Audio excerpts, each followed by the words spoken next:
esta agua. Bueno. Buenas noches, bienvenido a un nuevo programa de Fenómenos. Vos sabés que en la apertura de Fenómenos, más allá de este clip que vamos a hablar de muchísimos temas, veía en la apertura, te veía en la Antártida, te veía en la Antártida midiendo vientos.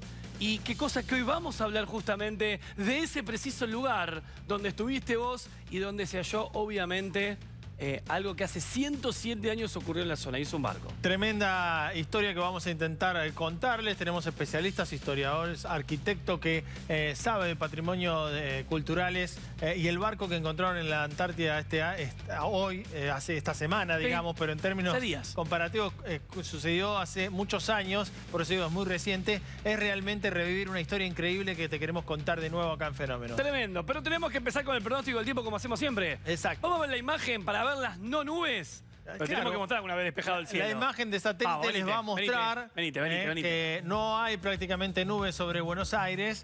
Pero hay algo que quiero notar, José. Mirá, sí. Donde justo dejaste la manito, mirá. Sí. Parece que dejaste la manito a propósito en esa zona, porque esta es la imagen actual de satélite en estos momentos, siempre coloreando los topes nubosos. Cuanto más colores rojos y oscuros son nubes de mayor desarrollo, tormentas, ¿no? Fíjese en dónde está el frente frío en estos momentos. En el sur de Brasil, ¿sí? Paraguay, región del sur de Brasil. Ha llovido mucho en el norte argentino. Después vamos a ver imágenes de lo que sucedió en el NOAA. Mati, está tan despejado que Echi, nuestro director, dice, mirá lo que le voy a mostrar a Matías. Mirá. Ah, me encantó. Ahora está... Cuarto creciente a la luna. Divina. Y los que se quedan hasta tarde, cerca del amanecer, en el amanecer hay un pequeño showcito que se está dando entre Venus y Marte.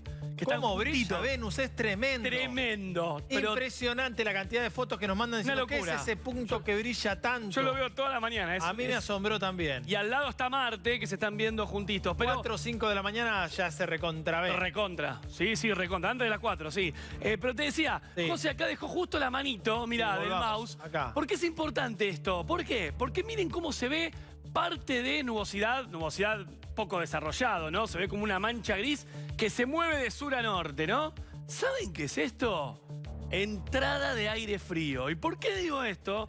Porque estamos teniendo una noche otoñal, ¿no? 18 grados la temperatura en la ciudad de Buenos Aires. Yo le había puesto chaparrones a Mar del Plata para hoy. ¿Hubo? Ah, bien. Hubo. Inclusive, después te voy a buscar un video, mirá dónde pasa. Hubo una tromba muy débil en la zona de Punta del Este con los chaparrones. Sí, esas chiquititas que se forman de las nubes bajas. Bueno, pero ¿qué quiero decir? ¿Por qué noto esto?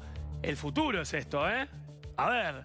Se acabó el verano. Poné ver... No, va a ser un poquito de calor. Pará, se acabó el verano. Va a ser un poquito de calor. Dale, Matías lo acaba de decir, yo te autorizo. No porque el martes va a ser 30 grados, pero lo que quiero decir es que esto empieza a verse. Sí, esto ya entró. Igual entonces te dice, bueno, muchacho, miren que es marzo, ya me meto por acá, por el Atlántico, el aire frío, pero la próxima puedo venir más acá, ¿eh? Listo, ya y el mes que viene... Háganle captura, terminó el verano. No, es verdad que la primera erupción, mejor dicho, de aire frío, que se ve esas nubes típicas, eso en julio estaríamos yendo a Mar del Plata a ver nieve. Con una circulación parecida. Estaríamos yendo a buscar la nieve a Mar del Plata. De hecho, probablemente algunas zonas de la provincia de Buenos Aires hoy bajen de 10 grados, ¿sí? Tandil, Azul, La Barría, pueden rondar a bajar de 10 grados. Sí. Ese aire frío que veíamos, me voy a alejar para que puedas ver el frente frío. Sí, que muy activo, en la zona de Bolivia, Paraguay y sur de Brasil es bueno porque está dando lluvias en zonas secas. Pero querías venir a esto, ¿no? Sí, y que se puso fin también a los incendios. Exacto. Que ahora no hay incendios, afortunadamente, para Corrientes. Por suerte. Pero cuando ingresan estas masas de aire frío, ¿sí? El aire ingresa, pero se torna más del este en el centro de nuestro país. En verano, cuando esto pasa, el aire que viene del este se encuentra con la cadena montañosa. Entonces se desarrollan, digo en verano porque es más propicio que en verano el aire esté sumamente inestable sobre esta zona y se desarrollan condiciones favorables para que llueva y llueva bastante. De hecho, con el frente frío llovió mucho en Salta y Jujuy. Si te parece, lo vemos, José. Vamos a ver algunas de esas imágenes que veíamos de los puentes. Claro. A la producción, con mucha agua corriendo. Jujuy, Salta, las dos provincias, en este caso en cercanías de Ledesma, Mati. Este río... Tremenda esta imagen, ¿eh? Sí, respondió muy velozmente a lluvias que entre la noche del miércoles y el comienzo del jueves dieron más de 100 milímetros en Salta, por ejemplo. ¡Qué peligro! Las famosas inundaciones repentinas. Digo, qué peligro, José, porque esas situaciones de 100, 120 milímetros a veces han borrado pueblos. En este caso, se llevaron algunas casillas de bordes. Ahí está. Hubo gente evacuada. No tenemos reporte de víctimas, pero No. no sería raro, digo, al ver estas imágenes, que lo acompañen malas noticias en ese sentido. Pero Qué imagen esta, ¿eh? impresiona. Hay otra Parece- de la Merced en Salta, esa que veíamos antes. Pero noten algo, noten el tamaño del puente y noten la velocidad del agua comparada con el tamaño del puente, ¿no? Es impresionante la El velocidad del caudal agua. que tiene es tremendo. incalculable. Es imposible de soportar. Bueno, Mati, pero si te parece, vos estabas Sí. contando en la zona lo que podía pasar en los próximos días, ¿no? Claro, porque estas actividades de lluvia muchas veces se transforman o se dan en forma de nieve por encima de los 4.000 metros de altura. Entonces, situaciones de este estilo muchas veces generan tormentas de nieve. Y lo que se va a ver para buena parte de la próxima semana, mira, esto es la próxima, mira, fíjese el acumulado de nieve pronosticado por el modelo para la próxima semana. Impresionante, ¿eh? En las provincias del noroeste y todo. A ver, ¿es anormal? No, no es anormal, porque es la época en la cual se producen estas nevadas que no son tan asociadas con ingresos de aire frío polar. No, son asociadas con las tormentas que se forman en esta zona y las tormentas muy arriba, a 4.000 metros de altura, generan nieve.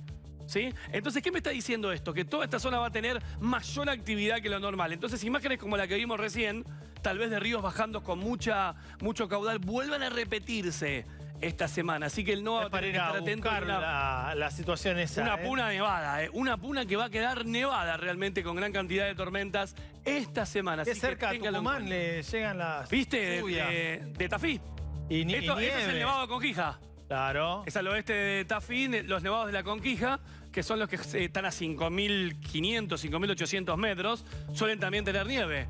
Y mirá qué bien que repercute. Bueno, mirá, recién veíamos en el camino, ¿no? Cafayate. Claro. Estaba justamente, bueno, fíjate la zona montañosa al costado de Cafayate, porque Cafayate está abajo, como también registrará nieve esta semana, ¿no? Como si fuese, insisto, una situación de la Patagonia, pero son Mirá, totalmente diferentes. San Antonio Son de los tormentas. Cobres también Tremendo. con nieve.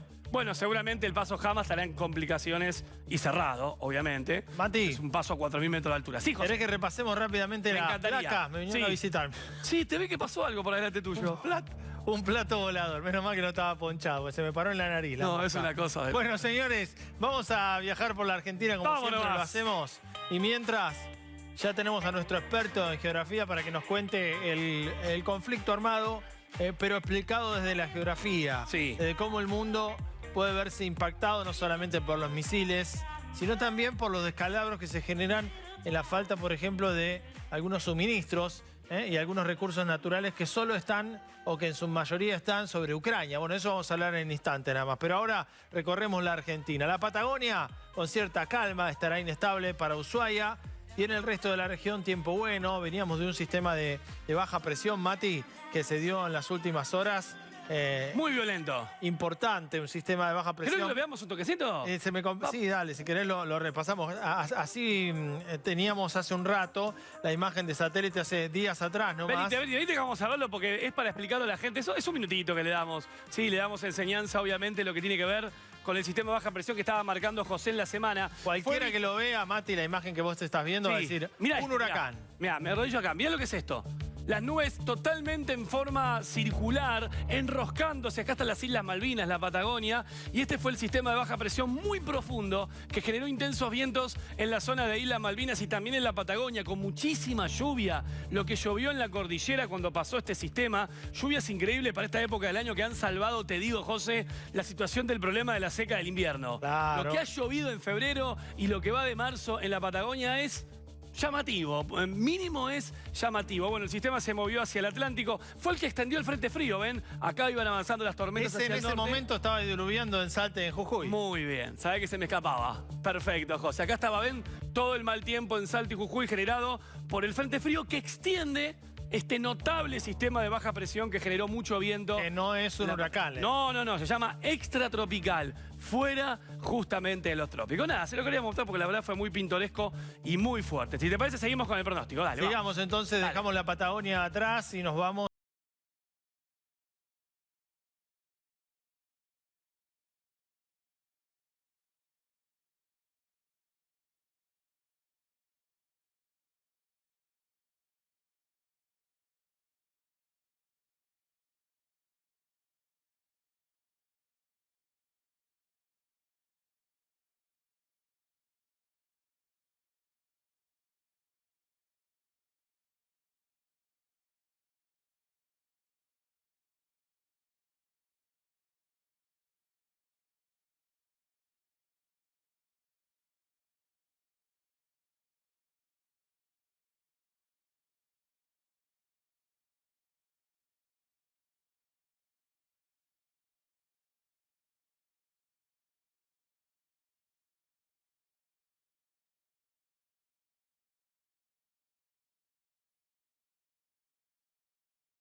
Todo hubo, ¿eh? Vamos a recorrerlo. Realmente de todo, por diferentes puntos. Le movió la luna al director, no se avivó. Sí, En varios momentos. Echi, se va de plano la luna, ¿eh? La tierra se mueve, Echi. Claro, Echi, vamos. Y la luna en el cielo se va moviendo. Mirá, mirá. Mirá, ahí está. Ahí está, Echi. Gracias. Estaba acompañando con la Por placa eso- y se la dejó por en el eso- borde. Tiene razón, tiene razón. Por eso Sirieli es impagable, ¿no? Que mantiene Nah, la luna en el Subí medio. una foto tremenda, ¿eh? Bueno, viajamos por el Dale, mundo, no dale. es un viaje placentero. Vamos a ver de todo. Mirá si te mata un pararrayo. Vos dirás, ¿cómo? No, un rayo, te equivocaste. No, si te mata un pararrayo. ¿Cómo te va a matar el pararrayo? Así, mirá. A ver. Viendo. Parece la punta del arbolito de Navidad. No es un pararrayo. Tiene esa función para redistribuir Ahí cae la carga. estrella, ahí cae la estrella. Inchequeable que no es un arbolito de Navidad. Pasa que es en China, no creo que tengan arbolito de Navidad en China en esta época. Pero bueno, Toda la información. están todos bien, lo decimos, porque Sí. se baja una señora con un bebé de atrás, que le cuesta sacarlo porque la puerta está destrozada. La persona se baja inmediatamente. Increíble, sí. Los vientos habrían... Fíjate, ahí se lo ve. Igual, toda la información decía que fue un pararrayo, ¿eh? Vamos. No, claro, ¿cómo vas a dudar No, viste, no. Porque... de mí? Fue un pararrayo y la historia terminó bien. ¿Tienen esa forma? Bueno, para preguntarle a algún experto. ¿Y esto, Mati? Esto es increíble. Y son las inundaciones de Australia, las trágicas inundaciones de Australia que llevan más de 50 muertos en total. Esta es en la zona de Queensland. Es impresionante ver este timelapse de lo que es el caudal normal de un río. Miren miren la ruta.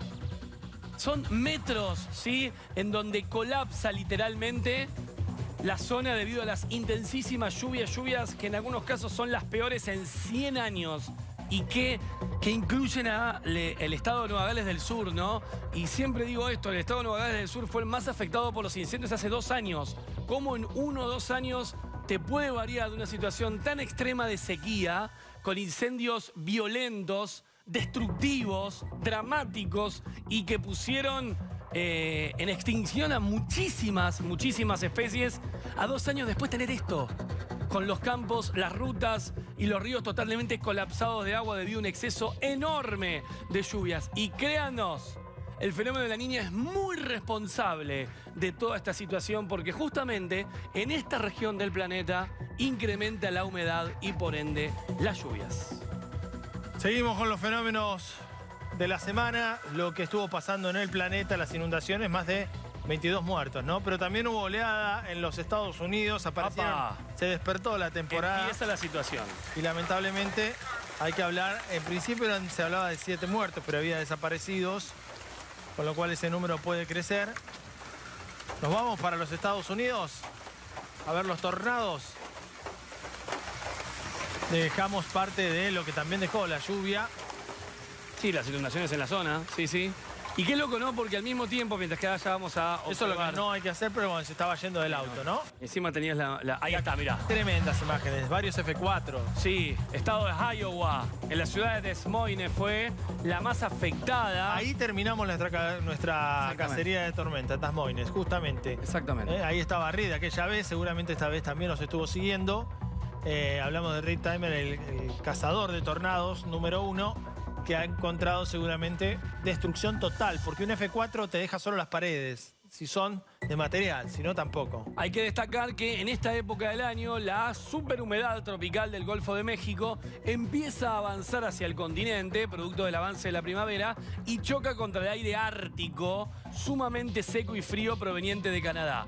En esta zona del planeta, en el centro de los Estados Unidos, esta conjunción de diferencia de masa de aire es elite del planeta. No se la ve en ningún otro lado mejor que en esta región. Y cuando justamente esta situación combina, genera estos fenómenos de tornados tan destructivos como los que estamos viendo. Mientras vemos estas imágenes, Mati, yo le voy a pedir al Dire que recorte en mi compu lo que tiene que recortar, porque hay un misterio que vamos a resolver hoy en Fenómenos, un radar que vamos a resolver en Fenómenos. Pero mientras, mirá lo que vemos, lo que pasaba en el noreste de los Estados Unidos. Esta imagen de Japón, ahora lo vamos a ver, pero van a mirar el cielo. A ver. Mirá esta imagen. Sí, se ve. Ah, ya sé. Se ve medio como... Tiene ahí un degradé que no es propio de la imagen, pero aparece en el cielo. Bueno, aparece la edición también. Después lo vamos a ver, porque apareció esta imagen, decíamos, sobre el cielo de Japón. Luces desde y abajo. la gente... no lo sé, Rick, dice nuestro director. cree que es falso, pero tiene un porqué, lo vamos a conocer hoy. Sigamos con los Estados Unidos, que veíamos caer cosas del cielo, ¿vieron? Bueno, en un ratito les contamos qué es esto, ¿Pero porque qué es? prometimos develarlo. Todo se cae. Todo se cae, sí. Si queda hielo en los edificios, el peligro es que pueda caer encima de alguien. Pero, bueno, Mati, tenemos que hablar de la guerra, porque no podemos esquivar este tema tan importante para todo el planeta, pero lo vamos a hacer de la óptica de donde siempre miramos las cosas nosotros, que es a través de lo natural que tiene Ucrania y que termina siendo en muchos casos importantísimo para todos los conflictos políticos, pero hasta inclusive los bélicos. Exactamente. Muchas guerras se deben a cuestiones de recursos y veremos si esta también tiene que ver con eso o no. Por eso nos acompaña Andrés Nussbaum. ¿Dije bien? Nussbaum. Ahí está, Algo así. exactamente. Geógrafo que nos va un poquito a meter en la realidad de esto, ¿no? Yo les confieso, cuando empezamos a arreglar en la semana todo este programa, yo me sorprendía por y acá lo involucro a Andrés, cantidad de recursos naturales que hay en Ucrania. Si tenés que pensar en Ucrania, en una clase de geografía, ¿qué es lo primero que te aparece en la cabeza? Recursos naturales, claro. Sí, recursos naturales porque es un gran productor y exportador de agricultura. Está entre los principales productores de granos y de oleaginosas, de trigo, maíz. Es el principal productor de girasol, de aceite de girasol y de semilla de girasol del mundo. Bueno, colza o canola, que es una que se utiliza para aceite vegetal y también para forrajera para animales. Produce alimentos para humanos y para animales. Es muy importante para la agricultura y también para la ganadería. Claro. Acá tenemos Ucrania, todos ya saben dónde está. Estamos hablando del este de Europa, o sea, al este está Rusia, al oeste todos los países hacia donde están yendo lamentablemente los evacuados, la gente que huye de la guerra, los refugiados, esa es la palabra. Pero si tenemos que pensar entonces en términos de tamaño, ¿de qué estamos hablando? Comparado con la Argentina, por ejemplo. Y es un poco más, es más chico que la Argentina. De todas maneras es uno de los países más grandes, sacando a Rusia, es el país más grande de Europa. ¿Sí?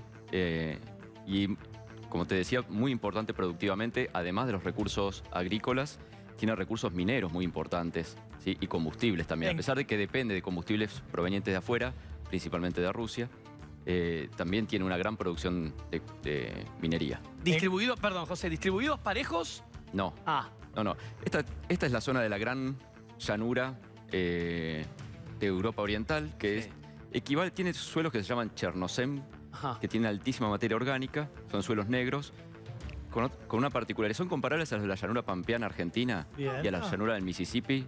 Las Naciones Unidas clasifican los suelos más fértiles del mundo. Está dentro de esos, junto con también, ¿Y eso por ejemplo, porque tiene volcanes, ha tenido erupción, el suelo por cuestiones climáticas, digamos? Sí, bueno, climáticas seguramente se ponen en juego y la formación de las rocas de la zona. Pero tiene otra particularidad, igual que el núcleo maicero del norte de Buenos Aires, sur de Santa Fe y La sur zona de Córdoba, núcleo. que tiene mucho horizonte A. El horizonte A es el superficial, el que permite el mayor desarrollo de los cultivos. Entonces eso lo hace una gran potencia, digamos, agrícola. Si tenés que dividir, vamos a ver para seguir con este análisis después, pero primero nos decías, la minería importante es en el sudeste. ¿Qué puede extraer del suelo Ucrania? ¿En qué es importante? Es muy importante en carbón. Minerales son la clasificación de minerales puede ser metalíferos, no metalíferos, o metálicos, no metálicos, rocas de aplicación, que son las que se usan en la construcción, y combustibles. Sí, todo eso está en Ucrania. Todo. Sí, de manera desigualmente distribuida. La principal zona minera es esta, sobre todo esta zona del Donetsk. El Donbass. Curiosamente sí, en la exacto. zona ya dominada por Rusia, ¿no? Sí. De hecho, toda esta zona es, bueno, gran parte de la población es ucranio parlante, pero también un tercio casi de la población es, digamos, habla ruso. Claro, ¿sí? claro, Tiene raíces rusas. Claro. Y bueno, toda esta zona de acá donde está Zaporilla, toda esta zona también es de producción de hierro, de manganeso, que son importantísimos en la producción posterior de acero. Ucrania es un gran productor de acero también a nivel mundial. ¿Y qué puede variar en este juego que es justamente la economía mundial? Digo, que sabemos que la globalización ha hecho que un aleteo, en serio, de una mariposa en algún lado genere un lío mucho más grande. Pero digo, que esta zona está en guerra, para vos como geógrafo, ¿qué problemas te dispara a futuro? Digo, ¿qué puede faltar en el mundo por esto que estamos viendo? Buena pregunta. Faltar y además subir los precios. Que lo estamos notando. Estos son recursos estratégicos, los granos, los minerales, los combustibles son recursos estratégicos y tanto Rusia como Ucrania son enormes productores y exportadores a nivel mundial. Entonces, que falten estos recursos hace que puedan subir los precios. A ver, cuando en el 2014 Rusia toma... Vamos a ver el mapa Crimea. de las zonas que ya tomó, porque ahí te va a servir para explicar Claro, lo de Crimea. Exacto, cuando toma Crimea, esto en el 2014, Sí. eso elevó el precio del trigo. Y se calcula que ahora, con esta Pero guerra... ahí se producía trigo en Crimea. No, El conflicto. pero claro, el conflicto hace que haya menos exportaciones y por lo tanto que se tenga que salir a buscar nuevos mercados para cubrir esa demanda. Ujú. Y cuando hay menos productos, digamos, menos oferta, va a aumentar el precio. Se calcula que... se calcula, hay muchos cálculos, pero algunos dicen que el precio del trigo próximamente subirá al doble de lo que está actualmente. ¿Y hay Y algún...? con eso, los alimentos, la elaboración del pan, etcétera, ¿no? Claro. Irán a buscar también otros mercados, pero digo, ¿hay algo irreemplazable que tenga Ucrania? Digo, ¿hay algo en lo que es realmente cabeza de lanza? Hablaban del gas neón, hablaban de cosas muy particulares que uno dice, bueno, Sí. eso no es tan importante para el planeta, ¿no? No, el Pero gas, sí. el gas neón es sumamente importante porque con el gas neón se produce los chips, los semiconductores. Es fundamental para producir los semiconductores, entonces... Semiconductores que se usan en computadoras, todo, teléfonos. Sí, claro, entonces en todo, en los teléfonos, en los juegos, en productos medicinales, en automóviles, en maquinaria en general.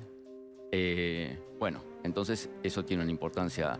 Se va a lograr cubrir con otros productores, pero Claro. pasa un tiempo importante para eso. Europa era el resto de Europa, digamos, España y toda la zona, son los que más le compraban No, la agricultura. El la- trigo, por ejemplo. no, España no. Ah. Me quedé con los chips. Sí, Claro, sí, en realidad... te quedó el chip ahí. Me quedó el chip, que es Estados Unidos el principal comprador de eso. Y de trigo, bueno, la Unión Europea es el principal comprador.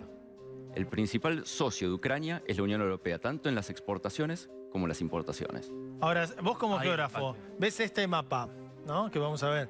¿Te imaginás algún movimiento? Además estamos viendo algunas líneas verdes y amarillas, ¿no? Que son tanto oleoductos como gasoductos, ¿no? Gasoductos, sí. Que atraviesan Ucrania De punta a punta. de punta a punta, exactamente. Pero vos como geógrafo, me imagino que tendrás tu mirada sobre cómo puede evolucionar. ¿O no está en juego los recursos en la cabeza de Putin para avanzar sobre algunos sectores de Ucrania? ¿Cómo te imaginas No creo vos? que sea una guerra por recursos, pero que sí afecta a los recursos. Eso Ahí seguro. está. No parece ser una guerra por los recursos, pero claramente afecta a los recursos y que afecte estos recursos afecta a la economía mundial. Porque afecta a los suministros, la cadena de suministros, afecta a los precios. Entonces sí va a afectar a nivel mundial. O sea que vos creés que es una cuestión más estratégica, una táctica de lo de... Bueno, ya lo que te estoy Es una preguntando. tensión que me entre- resuma lo que tiene en la Sí. cabeza Putin, te estoy pidiendo. No, no. básicamente. Nunca podría hacerlo, pero sí es una disputa evidentemente entre Occidente. Digamos, quedaron resabios de la Guerra Fría. Ese mapa que mostrábamos al principio, que no explicamos, que vamos a ver ahora, perdón, lo estábamos viendo antes de ir al aire, Sí. en azul, celeste y blanco, si lo podemos ver, creo que el que estaba en la compu, le iba al dire, Ahí viene, nos va a permitir entender esto que decíamos, el avance de la OTAN. de la OTAN, Claro. que algunos dicen es una excusa, porque Ahí está, mirá. Ucrania no la tenía tan fácil para ingresar a la OTAN, pero estamos viendo abajo los años. La OTAN se crea en 1949 con 12 países Ajá. y al 2010, 2009, 2010 ya tenía 26 países Claro. avanzando hacia el este, ¿no? Bueno, una de las políticas de Clinton en el 94 fue justamente ese avance fuerte, aprovechando el debilitamiento. En el 91 cae la Unión Soviética, Exacto. definitivamente. Tiene toda una década casi de inestabilidad, de tensiones internas, de inestabilidad económica. Entonces, esa debilidad es aprovechada por Occidente para avanzar. Por Occidente digo Estados Unidos y Sí, sí, no sí. nosotros. Sí. Sí, sí, Y la sí, Unión sí, tal cual. Europea y avanzar sobre estos territorios, ¿no? Todo esto se incorpora posteriormente a la OTAN y estos tienen pedido Ucrania, Moldavia, Georgia tienen pedido también para ingresar a la Unión Europea y No es ponerse en la cabeza de Putin, sino ponerle la oreja a lo que él venía diciendo, ¿no? Ya inclusive en el 2007. Pero es cierto esto, digo, lo que él dice, o es una justificación para la guerra? Digo, esto de que se le venían los países, digo, lo voy a decir mejor, más técnicamente, que la OTAN avanzaba hacia el este y Ucrania era como cuando uno juega al TEG, ¿no? Era la última barrera antes de que se estén al borde. ¿Cómo lo ves vos? ¿Él realmente lo piensa o es una excusa que da? No puedo saber si es una excusa o lo piensa, pero sí es evidente el avance de Occidente hacia este lado y que Rusia empieza a perder influencia sobre territorios en los que tenía clarísima influencia, ¿sí? Entonces, digamos, si eso es una excusa o es un argumento real, puede ser ambas, ¿sí? Pero sí es concreto que el avance de Occidente, aprovechando la debilidad de Rusia a partir de la caída de la Unión Soviética, de la no consolidación del todo de la comunidad de estados independientes que forman después en el 91. Entonces, eso sí lo ve como un peligro, al menos lo ven como un peligro de la militarización de toda esta zona. Pero con tu experiencia y lo que nos venías contando recién, y vuelvo al tema de los recursos naturales, no pensás que sea el eje de eso. No fue ahí por los recursos naturales. Yo no creo que haya ido por los recursos naturales. Yo creo que entendemos que afecta, Entendemos que afecta y lo estamos viendo, Sí, sí, sí. Ya se está viendo por todos lados. Ya están aumentando los precios de muchas commodities. De muchos productos primarios, sí. Exactamente, por eso. Pero no sería, digamos, esa la... No parece ser. No lo podrías aseverar, pero no parece ser. O sea que cuando se juntan los geógrafos a hablar de la guerra no sacan ideas principales, digo, va por otro lado la cuestión. No, en general sí se habla de los recursos naturales, de la provisión y de cómo afecta a estas cadenas de suministro que yo les estaba diciendo y los posteriores aumentos de precio. Esto sí, pero no de que Rusia como potencia haya ido a buscar los recursos naturales de Ucrania. Y es un terreno que, si bien no como sucede en Rusia o en Siberia, es un terreno que ahora estamos saliendo del invierno, de hecho está haciendo muchísimo frío, hay ola de frío extensa. Hoy es el día más frío, de hecho, en lo que va del conflicto. Estamos en 8 grados. Se cubre mucho de nieve. Sí. Igual, también de manera muy desigual, ¿no? Totalmente. Este es un clima, no se lo voy a explicar a ustedes, este es un clima continental, clima continental templado, ¿sí? Que varía mucho, inclusive las lluvias varían mucho, esta es la zona más lluviosa, digamos, varía de noroeste con mayores lluvias perdón que me acerque. Perfecto, ¿qué estás haciendo? De 1200 milímetros más o menos hasta la zona del sureste, noroeste dije, ¿no? Sí. Al sureste de unos 400 milímetros aproximadamente, ¿sí? No me acordaba que era tan marcada. Tan variada. Claro, exactamente. Tan dispar. Y de hecho, como la zona agrícola tiene precipitaciones que son intermedias, que son entre 400, 700, 800 milímetros. Algunas zonas de la llanura pampeana. Claro, más hacia el oeste de la llanura pampeana, claro. Entonces acá utilizan mucho el agua de río porque tiene importantísimos ríos también en Ucrania.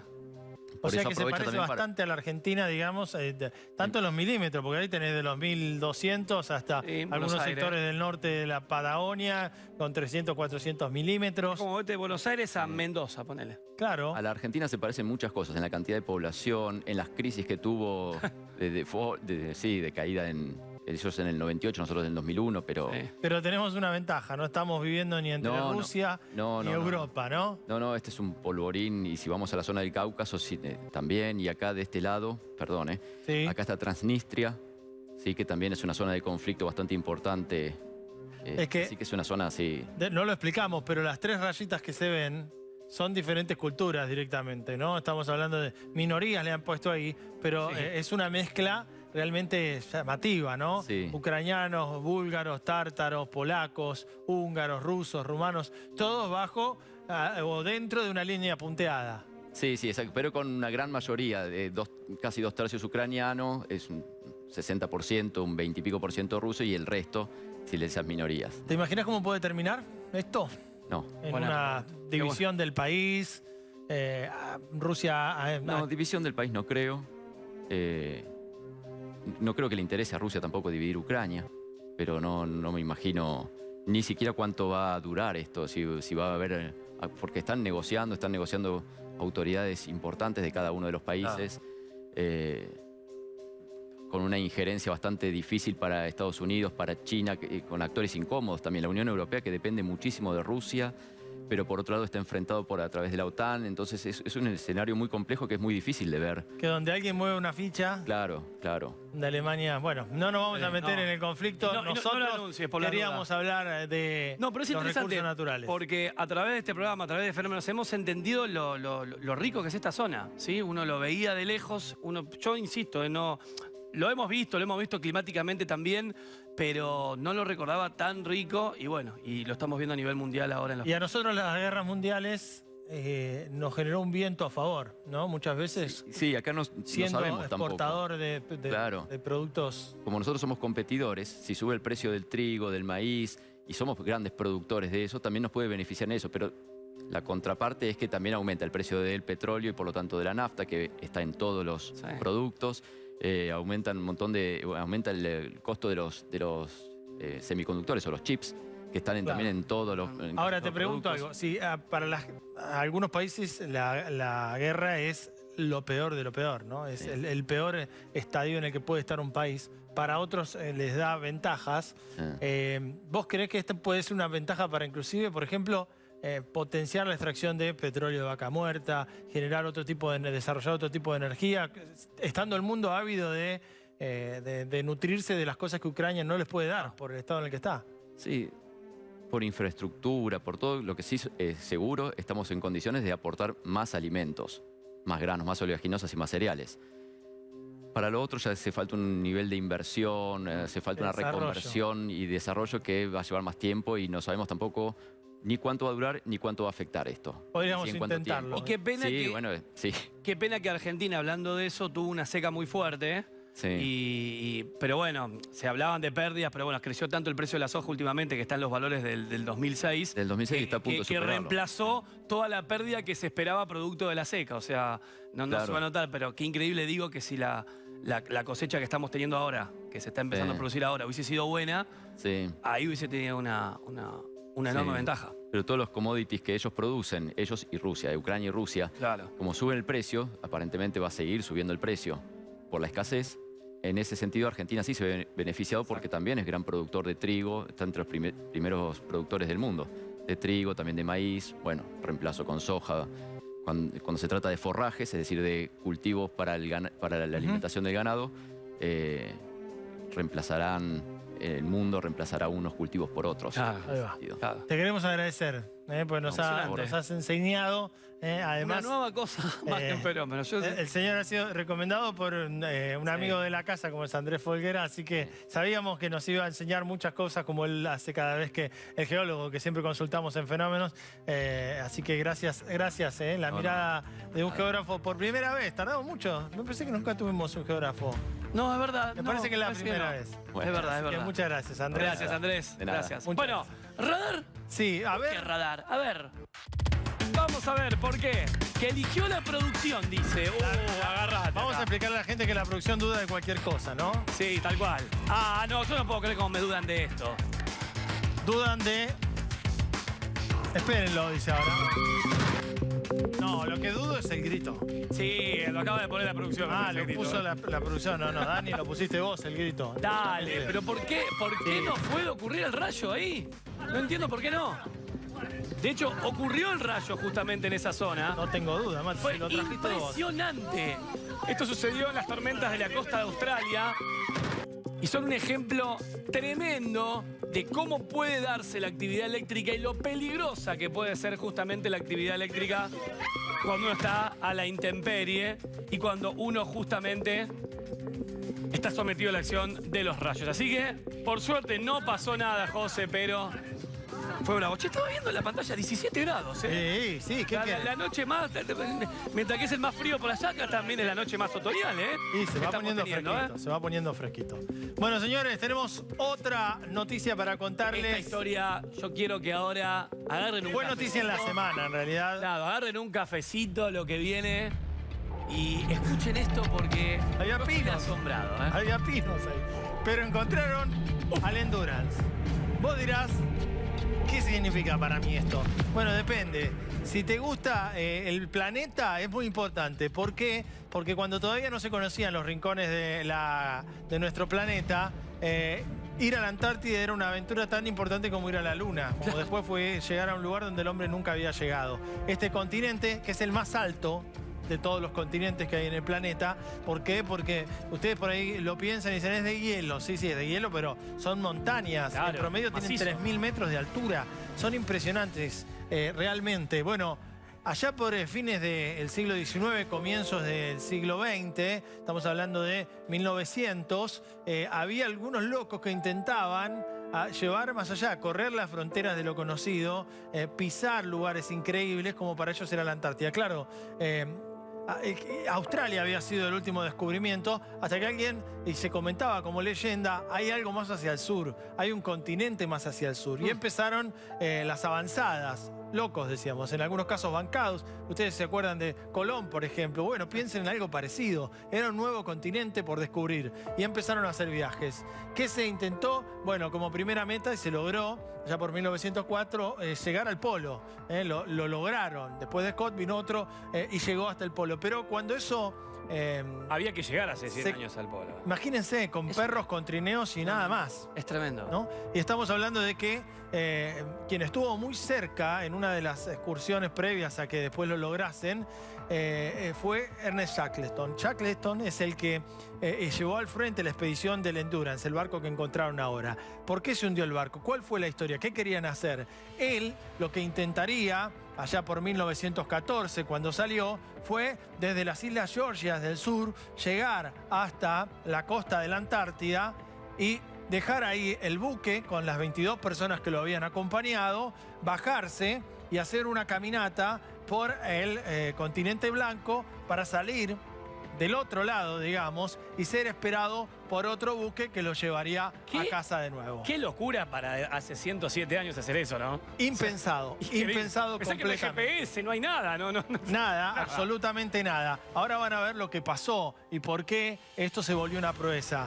La península que recién veíamos es esta que está acá, Sí. la península antártica, que la Antártida va por acá, por si no se entiende, Sí. y salió desde la isla. ¿Qué hizo? Bueno, navegaron, llegaron a la Antártida, salieron el 5 de diciembre de 1914 y casi 2 meses, un mes y medio después, llegaron hasta el pack de hielo, donde queda atrapado el barco. Hielo marino. El barco es la imagen que te dejé en la compu para que lo vean. Es un barco importante que le servía para trasladarse a los Ahí está. 28 que lograron hacerlo. Bueno, lo sorprendió el hielo, un barco no preparado para ese tipo de mar, digamos, en donde el hielo lo comprime y lo rompe. ¿Qué pasa? Venite de nuevo para acá. Después de eso, cuando sucede que se rompe el barco, queda atrapado en el hielo, claro, la corriente traslada durante meses Qué locura. la casa de ellos, que era el barco, hasta que prácticamente lo rompe, lo fractura y ya no pueden vivir más en el barco. ¿Por qué? Porque pasaron muchos meses, estamos hablando ya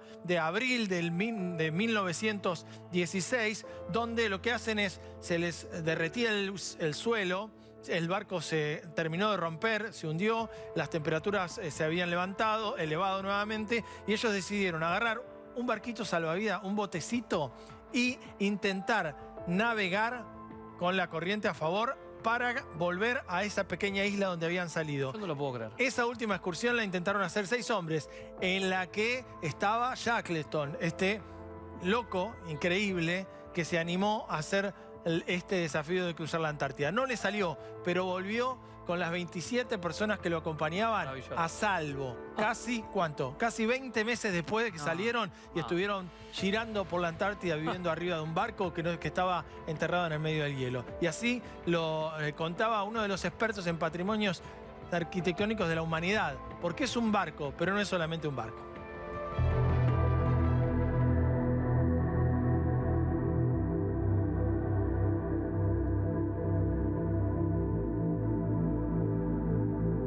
Vamos a hablar un poco de lo que estuvo pasando, de lo que pasó hace algunos días, pero de lo que pasó hace más de un centenar de años. Estamos hablando de la carrera por cruzar, en este caso, la Antártida, ¿no? Que era uno de los sueños de Ernest Shackleton, ¿no?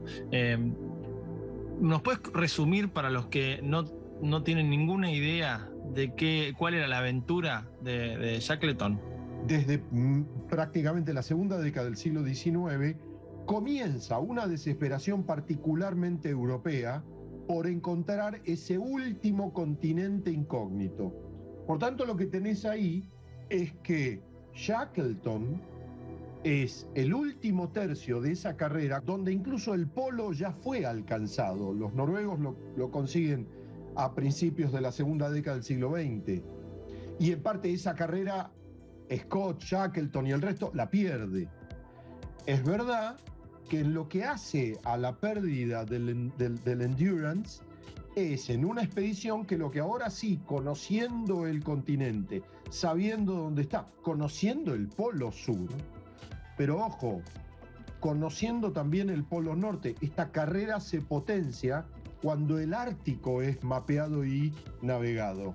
Donde están los mismos actores, Amundsen, digamos, que muere en el Ártico 20 años después, pero quiero decir, es una especie de club de personajes que estaban obviamente mal de la cabeza y que estaban dispuestos a ir al máximo. Con un barco intentaba llegar a un extremo de la Antártida, cerca del mar de Weddell, atravesarlo cruzando el polo sur y que lo vayan a buscar con otro barco del otro lado de la Antártida. Esa era la idea de él. Lo que pasa es que había que resolver efectivamente si él podía atravesar navegando o, como era su plan, abandonar un buque, hacer tierra, atravesar por tierra y ser levantado del otro lado. Todo eso no era una certeza. Para Shackleton es conocida la posición en términos de latitud y longitud del Polo Sur, no por cálculo, sino porque había estado el noruego. Ahora, cuando quedan atrapados en el pack, es decir, no hacen tierra como habían pensado, no pueden hacer la travesía que habían imaginado y por tanto no llegan del otro lado, ahí lo que sucede es que ellos no tienen una expedición de rescate. Ellos, con el tiempo que tienen de, digamos, su barco a la vista, por más que esté atrapado, con un bote de los que hoy día diríamos salvavidas, un suplementario, navegan al norte, insisto, llegan a las Georgias y ahí, 6 meses después, sí van a buscar a los que quedaron en Antártida. En todo caso, ahí si querés, tenés el operativo de rescate. La embocaron, digamos, con una precisión milimétrica a un grupo de islitas muy minúsculo, como las Georgias del Sur. Bueno, pero también es cierto que las Georgias estaban con un establecimiento, no eran un lugar desconocido y era además un lugar con fuertes intereses europeos, por lo tanto la información era dada, era conocida. Hay unos escritos de la bitácora de Shackleton en la cual él cuenta que da la orden de que al cazar focas y lobos usen la piel, la cueren para que entonces puedan abrigarse. Hay toda una serie de cosas que además también hay que entenderlo. Shackleton no es un improvisado, es de esa generación que se los conoce como los polares, ¿no? Los polares de la vanguardia. Entonces, claro, el hombre obviamente, más allá de, digamos, el poco grado de desarrollo del conocimiento científico polar en ese momento, tenía una serie de datos muy derivados de cierta cuestión de las culturas polares, de la cultura nórdica, de los inuit. ¿Cómo se busca un barco así? En este caso en particular, vos tenés la primera búsqueda, que es la de documentación en archivo, porque aún teniendo posicionamiento de Shackleton que pudieron tomar con más o menos precisión, pero que lo pudieron tomar, igualmente hubo muchas expediciones hasta poder encontrarlo. La segunda etapa es en campo, es en lugar. En este caso lo que han utilizado son los medios de tecnología actual, sonar de barrido lateral, con ecosondas, con multi-as, y particularmente las imágenes que se ven en todos los medios son las de los vehículos de operación remota, digamos unos robotitos, algunos con cable, otros sin cable, que tienen cámaras, tienen brazos de operación y tienen autopropulsión. Con eso se ha podido localizar con los sonares propios y luego videograbar, fotografiar, etc. Javier, vos como buzo, 3.000 metros de profundidad, ¿permite reflotar el barco? ¿O vamos a tenerlo siempre ahí debajo de la Antártida como símbolo? Si el bien encontrado, el Endurance en este caso, reúne condiciones que aseguran su preservación in situ, es conveniente dejarlo allí. En este caso hay varias condiciones que aseguran. Primero, porque no es tan antiguo, tiene ciento y monedas de años. Segundo, porque está en unas aguas donde la presencia de microorganismos que deterioran la madera es casi inexistente. Entonces, desde ese punto de vista, yo considero que las recomendaciones de la UNESCO son muy sabias. Y además, sin ser pesimista, pero se ha conservado tan bien. Pasó la Primera Guerra Mundial, pasó una Segunda Guerra Mundial. Estamos en un contexto en el que mejor dejémoslo ahí hasta que por lo menos nos organicemos. Javier, te quiero agradecer porque es un gusto escucharte. Muchas gracias, Javier.